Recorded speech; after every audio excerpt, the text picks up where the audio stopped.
Hello everyone आपण मानक आम चैनल टीके भी को स्वागत। तो देखिनंतु आज किसी न्यूज अपडेट आछि जोटा कि आपण माने थंबनेल देखि जानि परुछंती।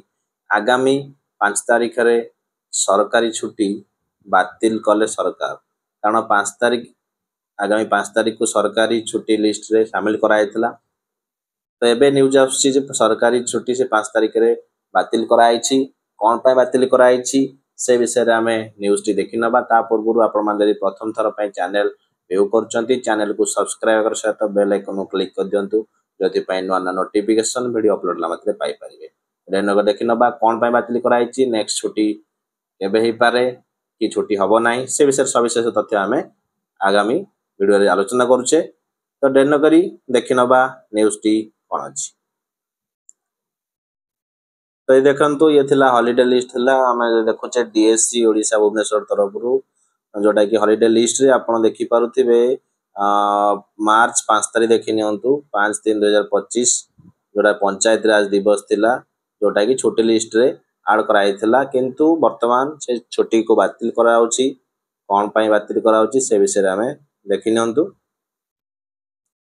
तो देखि नियंतु मार्च 5 बदल रे एबे एप्रिल 24 रे पालन करा जीवो पंचायत राज दिवस। एप्रिल 24 पई डेट आसुची, जोटा कि एप्रिल 24 रे पंचायत राज दिवस पालन करा जीवो नै घोषणा करा जाउची। मार्च 5 पर पालन हेबो नाही पंचायत राज दिवस, जोटा कि आपण माने देखुचंती मार्च 5 जोटा आगु पालन कराउतला सेटा एबे आउ मार्च 5 रे पालन हेबो नाही।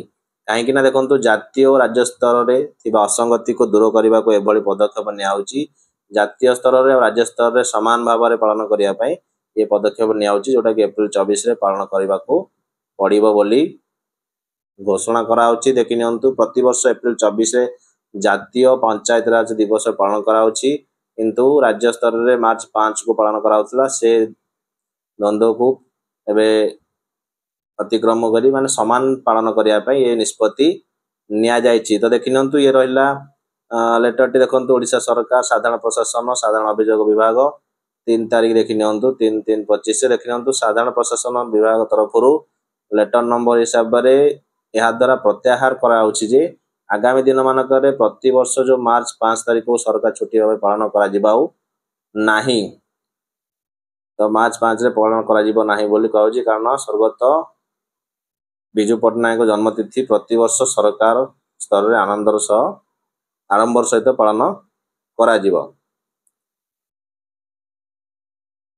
तो देखि नियंतु जोटा कि आपण देखुथिले एटा एप्रिल 24 देखि नियंतु एतो मार्च 5 रे सरकारी छुट्टी मध्य बातिल हैला बोली निष्पत्ति निया जाउची।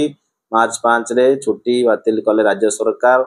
ए सब न्यूज आपण मान देखि पछंती। तो वीडियो टी को शेयर करंतु, जोत पे समस्त इन्फॉर्मेशन पाई परिबे। आज पे एतिकी, धन्यवाद।